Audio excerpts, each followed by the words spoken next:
TGIS అనేది ఇంటర్నల్గా ఏం ప్రొవైడ్ చేస్తుంది, అంతర్గతంగా ఏమేమి లభ్యత అనేది కల్పిస్తుందంటే ఏదైతే మనం చెప్పుకున్నాం కదా, ప్లాట్స్, షెడ్స్. ఎవరైనా సరే పరిశ్రమలకి స్థాపించాలంటే వాళ్ళకి రెడీమేడ్ ఇన్ఫ్రాస్ట్రక్చర్ ఉండదు, రెడీమేడ్ కాంప్లెక్స్లు ఉండవు, రెడీమేడ్ బిల్డింగ్స్ ఉండవు, రెడీమేడ్ షెడ్స్ ఉండవు.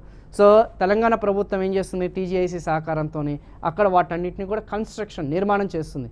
అవసరమైతే టైలర్ మేడ్ అంటాం, మీకు నచ్చిన విధంగా. సో ఏదైనా సరే మీరు ఒక కాంప్లెక్స్కి వెళ్ళినప్పుడు, ఏదైనా వ్యాపారం చేసినప్పుడు వాళ్ళు అందుకే చూడండి ఈ పెద్ద పెద్ద బిల్డింగ్స్ కానీ షాపింగ్ కాంప్లెక్స్ కానీ జస్ట్ స్కెలిటన్గా పెట్టేస్తారు వాళ్ళు. సో మీరు ఫ్యూచర్లో ఏదైనా సరే లీజ్కి తీసుకున్నప్పుడు మీకు తగ్గట్టుగా వాళ్ళు డెవలప్ చేసిస్తారు.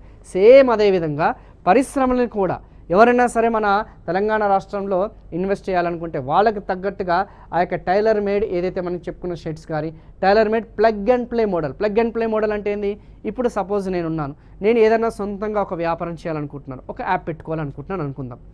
లెట్ అస్ అజ్యూమ్ నాకు రెడీమేడ్గా నాకు సెటప్ అనేది ఉండాలి. నేను సొంతంగా కెమెరా కొనుక్కోలేను, సొంతంగా స్టూడియో సెటప్ చేసుకోలేను, సొంతంగా డిజిటల్ బోర్డు పెట్టుకోలేను. కానీ ఒకవేళ తెలంగాణ ప్రభుత్వం నాకు ఇవన్నీ కూడా రెడీమేడ్గా అందిస్తే నా టాలెంట్ని గుర్తించుకొని నేను వచ్చేసరికి ఆ స్టూడియో తీసుకొని నేను సొంతంగా డెవలప్ అవ్వచ్చు.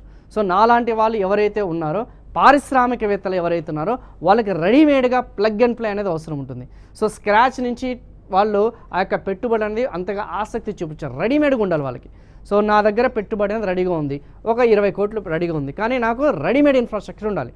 అంటే ప్రొడక్షన్ అనేది వేగవంతంగా స్టార్ట్ చేయాలి, ఉత్పత్తి అనేది ఇమీడియట్గా నేను స్టార్ట్ చేయాలి. సో అలా రెడీమేడ్కి సంబంధించిన ఆ యొక్క ప్లగ్ అండ్ ప్లే ఏదైతే మనం చెప్పుకునేవి కూడా తెలంగాణ టీజీఐఎస్ అనేది ప్రొవైడ్ చేస్తుంది. అలా రోడ్లు, డ్రైనేజు, నీరు, విద్యుత్ చెప్పిన కదా ఇందాకనే.